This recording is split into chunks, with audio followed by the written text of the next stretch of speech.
Business plans, business plans, business plans. Everyone's always like, oh, how do I write my business plan? Where do I get my business plan template from? Like, quite frankly, I've set up like, I don't know how many like businesses now, and I've never wrote a business plan before. Actually, I did get somebody else to write one once because the bank needed it. But I want to explain to you, most people, they write business plans and most businesses actually fail. And I just want to ask a question here.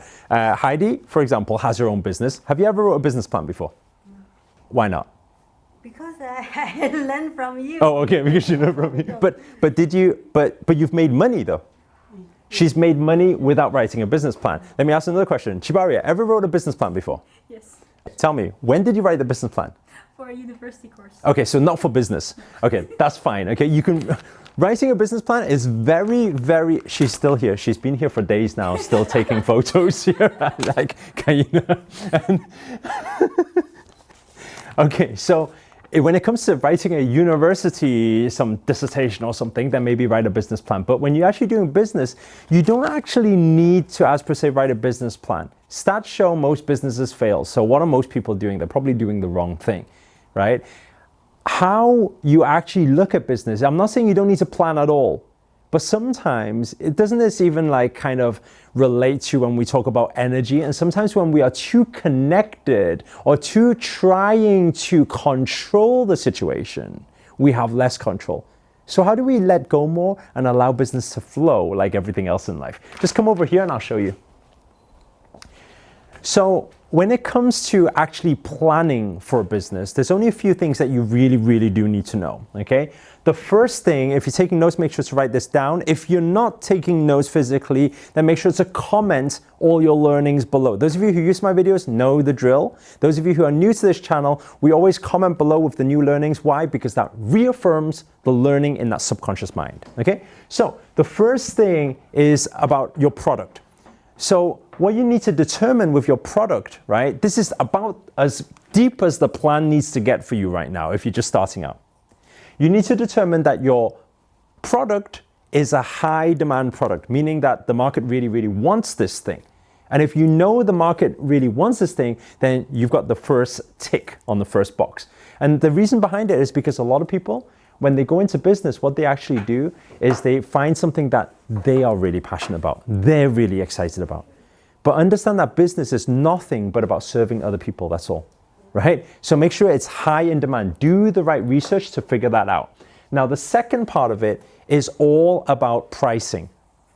Pricing and profit. So what does this mean? It means that if you know that you've got the product that the market wants, now your second question is, what are the profit margins? Right? Is there profit to actually be made per unit? Right? Depending on the product and service, obviously sometimes you need 50%, 75%, 100% markup, but it depends what the product is. But make sure there's plenty of profit margin. And this might sound really obvious, but so many people, they go into businesses, they're selling something, then they're making like peanuts of profit, and then they go through 2 years of doing it before realizing their profit margins don't make sense. Okay, so make sure to calculate that one first.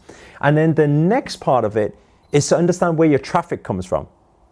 So it's fair enough saying, okay, we're gonna make a lot of profit from each unit we sell of these bracelets, let's say. But then if you haven't got the eyeballs and you haven't got a plan for the eyeballs or where the traffic's gonna come in, then it doesn't matter how much profit you get per unit because you haven't got the traffic. So the third thing is understanding where your traffic source is gonna be from. And the final thing, this thing here, is understanding where sustainability and scalability is from. Because you don't have a business until it's scalable. Otherwise, you can't say, okay, I have 1,000 people in my database, that's my business. What's the next step? How are you gonna scale it up? How are you gonna keep that sustainability and keep that cash flow coming in? So these are the 4 things that I think that all you need to know before you start a business. No need to write pages and pages and pages and pages of this, you know? And if you're like me, and when it comes to so many details, like it just confuses you and it'll waste all your time. Instead, get active. Find something that the market wants, go out there, get the traffic, sell it, bring the money in, and then go from there. Anyway, guys, if this video has been of any use to you whatsoever, please do hit the thumbs up, hit the like button. Also, comment below. Let us know where you guys have tuned in from. It's always nice to know. And finally, if you're new to this channel, remember to hit that subscribe button and the notifications button next to it. Because this year, I'm dedicated to making daily videos to hold you accountable, to make it your best year yet. But for now, guys, ciao.